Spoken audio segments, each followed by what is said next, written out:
Halo Sinekdip, balik lagi di trailer reaction bareng gue Rashid Hari. Dan gak perlu lama-lama karena yang bakal gue tonton kali ini adalah trailer untuk series live action One Piece yang tinggal sebulan lagi tayangnya, tanggal 31 Agustus. Lo semua udah pada tahu hype-nya segede apa, dan kalau nonton reaction gue ke teasernya juga lo udah pada tahu gimana gue nungguin banget series ini. Dan so far lumayan optimis hasilnya bakal bagus ya. Dan sekarang detik ini nih gue makin optimistis lagi bahkan sebelum nonton trailer terbarunya. Selain karena teaser kemarin tuh kelihatan meyakinkan, kelihatan setia banget sama materi adaptasinya. Kebetulan gue juga baru terlibat obrolan sama seorang di sini.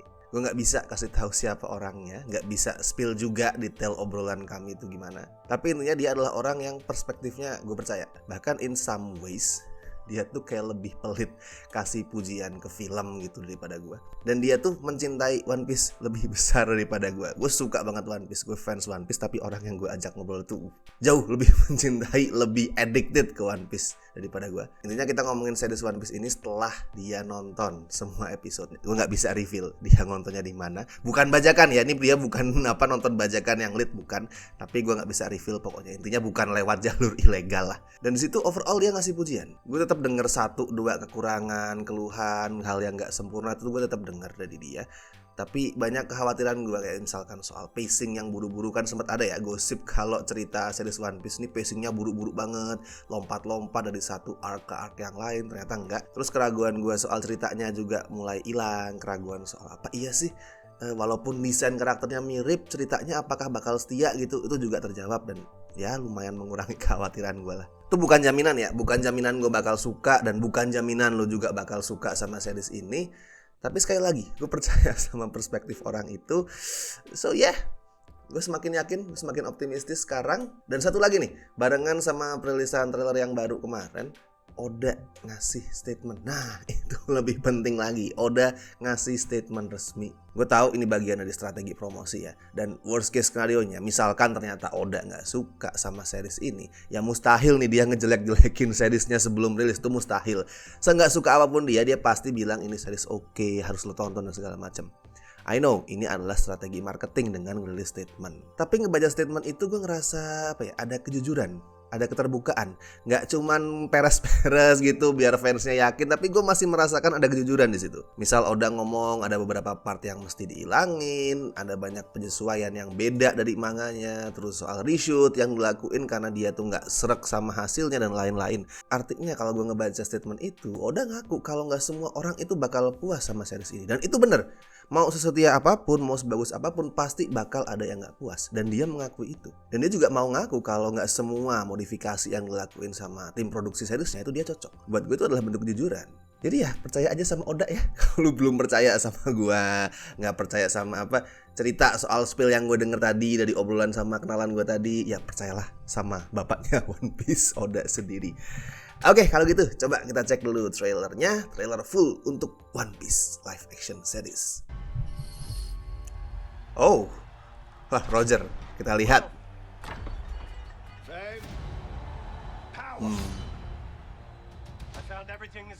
Oh. Free yourselves. Take to the seas. My treasure is yours to find.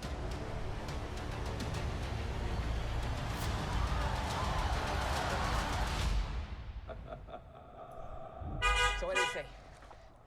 Are you with me? Oh, dia belum ngomong One Piece is real gitu ya. Oke, baik.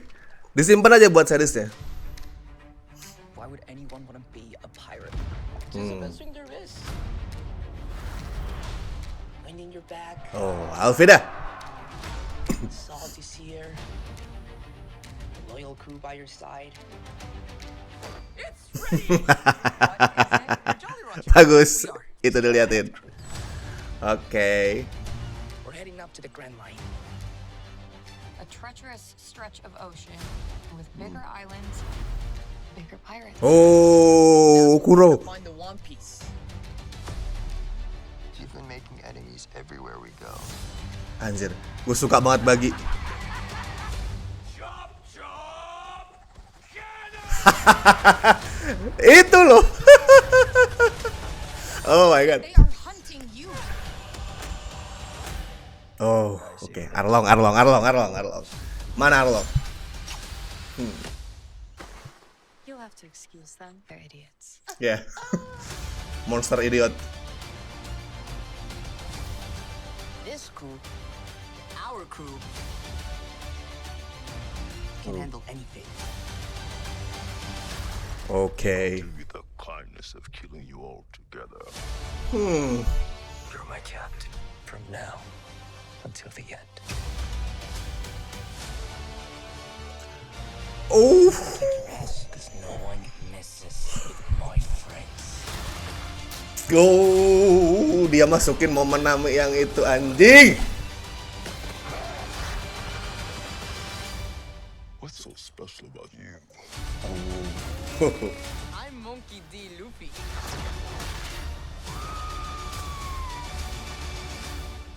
And I'm gonna be king of the pirates. Yes, hell yeah. He will. I didn't know there were so many pirates. It's terrible. I know, right? Bellamy. Foxy tadi ada ya kalau nggak salah. Face. Tenang, 30 juta nanti pertama, Bung. Anjing. Gue terharu loh tadi. Kalau buat gue ini cerita One Piece yang sekarang di manganya ya, yang udah makin kompleks, makin mitologinya tuh diungkap, makin epic tuh gue lebih suka. Tapi tetap gue sering kangen pengalaman sih, lebih ke arah pengalamannya, pengalaman ngeliat One Piece yang dulu yang mungkin lebih simpel tuh gue kangen. Dan trailer ini mewakili nostalgia itu gitu. Nostalgia masa kecil gue ngeliat petualangan Straw Hat Crew yang masih berlima di East Blue lawan bajak laut yang harga kepalanya tuh nggak nyampe 20 juta. Itu trailer ini munculin kesan itu. Dan fanservice-nya anjir banyak banget. Bukan cuman fanservice kosong yang yang hal-hal nggak penting, yang hal-hal gimmick tuh enggak. Tapi fanservice di sini, di trailer ini bentuknya adalah ngeyakinin fans kalau seriesnya itu nggak cuman setia dari desain karakter, tapi juga dari pengadeganan, dari reka ulang momennya. Itu satu yang paling gue suka jelas yang tadi gue langsung anjing. Itu adalah pas si Luffy ngasih topinya ke Nami. Emosional gue ngeliat adegan itu. Itu ya kalau lu bukan fans nih, kalau penontonnya bukan seorang fans, kalau tim produksinya bukan fans dan nggak care sama materi adaptasinya, materi aslinya, nggak akan tahu seberapa penting momen sederhana itu. Momen Luffy ngasih topi ke Nami yang lagi nangis tuh nggak akan tahu.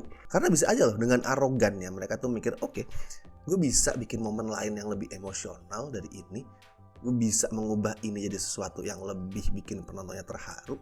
Cuman ngasih topi kok, cuman ngasih topi jerami ke krunya yang lagi nangis sambil terduduk di tanah tuh bisa gue bikin momen yang lain. Tapi nggak ada kepikiran itu, dan mereka ngereka ulang momen itu dengan pas banget. Itu udah bentuk kesetiaan yang paling besar buat gue, paling penting, bahkan lebih penting dari desain karakter. Dan ngomongin desain karakter ya, beberapa karakter yang belum nongol di teasernya juga di reveal di sini. Ada yang gue seret dan jujur ada yang gue kurang seret sebenarnya. Bagi udah diliatin di teasernya, tapi di sini lebih jelas, keren banget, gue suka banget Bagi. Gue nggak nyangka Bagi yang konyol itu bisa kelihatan creepy, serem, dan gue suka gimana dia tuh neriakin nama jurusnya. Chop Cannon tuh gue suka. Karena nama jurus itu juga salah satu hal paling penting di One Piece. Pembuatnya nggak terlalu gengsi, ngerasa aduh apa sih itu cringe banget, sampai kemudian nggak bikin karakternya neriakin jurusnya. Terus yang lain ada Mihawk juga kelihatan oke. Roger ya lumayan lah, meskipun nanti kita masih harus ngeliat ke depannya pada saat porsinya tuh makin nambah. Shanks, nah ini satu keluhan yang gue dengar dari orang yang gue ajak ngobrol tadi adalah soal Shanks. Dan gue lumayan setuju sih setelah dia tampil aja di sini. Kurang keren pak, kayak mamang-mamang kampung sebelah gitu. Tapi itu bisa ketolong sama acting sih. Bisa ketolong pada saat nanti kayak Roger tadi gue bilang ya, porsinya si Shanks itu makin bertambah, udah makin kelihatan sebagai Yonko yang keren. Itu bisa kebantu dengan acting dia. Kalau actingnya bagus, gue gak ada masalah. Nah sama Arlong nih, di reaction ke teaser gue udah ngomong ya, desain Arlong di antara semua karakter yang bakal nongol di season 1 ini adalah yang paling tricky, yang paling gak manusia. Even dibanding Bagi yang pakai badut-badutnya, ini Arlong jauh lebih gak manusia, lebih susah untuk dihidupkan. Dan setelah di reveal, gue yakin sih bakal memecah fans hasilnya. Di satu sisi kayak karakter yang lain desainnya setia, lu bisa ngelihat topinya, bisa ngelihat hidungnya, warna tubuhnya, kemeja pantai ala Bajai Bajuri yang dia pakai juga ada di sini. Tapi kurang serem ya. Bisa karena banyak hal sih gue lihat di sini. Dari pengamatan sekilas gue nih, kayak matanya itu kurang menyeramkan, hidungnya rada pendek juga ya. Tapi yang paling fatal, gue gak mau bilang fatal sih, fatal tuh kayak udah jelek banget gitu. Tapi yang paling berpengaruh di sini adalah postur. Postur yang part pertama tuh bahu. Arlong kan bahunya tuh lebar banget tuh, bikin kepalanya tuh kelihatan kecil karena bahunya tuh keker lebar gitu. Di sini kayak kecil aja bahunya, kayak capek. Sama postur sih, sama tinggi badan. Kalau di shot ini Arlong sama Luffy tuh tingginya kayak sama. Jadi dia nggak kelihatan kayak bos manusia ikan yang paling serem, kayak udah manusia ikan krocok pada umumnya. Padahal mestinya Arlong itu jauh lebih gede, beneran kayak monster. Tapi ya sama kayak Shanks Roger tadi sih, ini masih bisa kebantu sama acting. Satu yang penting adalah pas ketawa nanti. Kalau dia syahahahanya itu bagus, terus cara dia ngebuka mulut dan gigi-giginya itu juga kelihatan intimidatif, itu bakal nolong banget. So, let's see, bulan depan gue gak akan ngejudge terlalu banyak lah soal tampilannya sebelum ngeliat actingnya. Jadi mari kita tunggu 31 Agustus. Tapi kalau menurut lu gimana? Melihat trailer ini, apakah lu yakin atau malah meragu? Terus soal Arlong juga gimana desainnya? Bisa lu share opini lu di kolom komentar. Dan seperti biasa gue ingetin, jangan lupa like video ini, subscribe Cinecrip, dan misalkan lu pengen ngebantu kami dengan kasih donasi seikhlasnya, as always bisa klik tombol super thanks di bawah. So, gue Rashid Hari, sampai ketemu di trailer reaction berikutnya.